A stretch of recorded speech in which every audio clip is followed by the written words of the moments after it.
தொட்டு தொடரும் ஒரு பட்டு பாரம்பரியம். ராஜ்மஹால் சில்க்ஸ் மதுரை.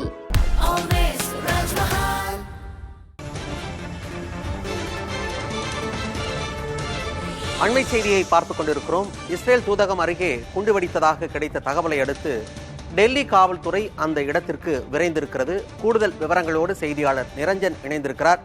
நிரஞ்சன், என்ன நடந்துச்சு, விளக்கமா சொல்லுங்க. நேரம் சரியாக குறிப்பிடப்படவில்லை. ஆனால் ஒரு சுமார் 5:35 மணி அளவில் டெல்லியில் இருக்கக்கூடிய இஸ்ரேல் தூதரகம் அமைந்திருக்கக்கூடிய பகுதிக்கு பின்னால், சரியாக அந்த வளையத்திற்குள் தான் வருகிறது என்பதாக சொல்லலாம். அந்த இடத்தில் ஒரு பயங்கர சத்தம் என்பது வெடி சத்தம் என்பதாக கேட்டிருக்கிறது. உடனடியாக டெல்லி காவல்துறையினருக்கு இது சம்பந்தமாக தகவல் தெரிவிக்கப்பட்ட நிலையில் டெல்லி காவல்துறையினர் சம்பவ இடத்திற்கு விரைந்து தற்பொழுது அங்கு ஆய்வுகளை மேற்கொண்டு வருகிறார்கள். அதே நேரத்தில் தீயணைப்பு வீரர்களுக்கும் தகவல் என்பது சொல்லப்பட்டு ஒரு தீயணைப்பு வாகனத்தில் சம்பவ இடத்திற்கு வந்திருக்கிறார்கள்.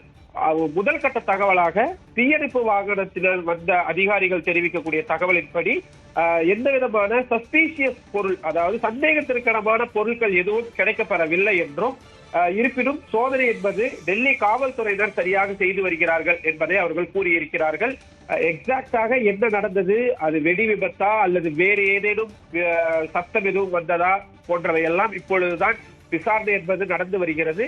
பொதுவாகவே இந்த தூதரகங்கள் அமைந்திருக்கக்கூடிய பகுதி, டெல்லியை பொறுத்தவரை தூதரகங்கள் அமைந்திருக்கக்கூடிய சாந்திபத் உள்ளிட்ட பகுதி எப்பொழுதுமே டெல்லி காவல்துறையினருடைய கண்காணிப்பின் கீழ் தான் இருக்கும்.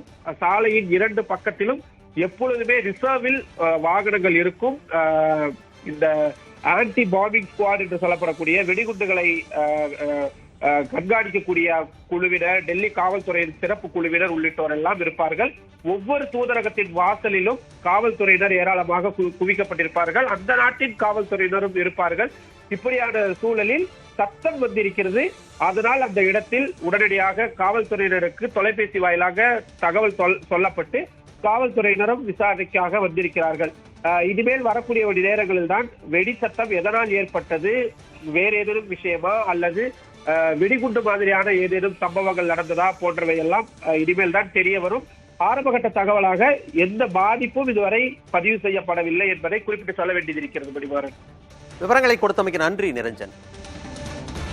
தொட்டு தொடரும் ஒரு பட்டு பாரம்பரியம். ராஜ்மஹால் சில்க்ஸ் மதுரை.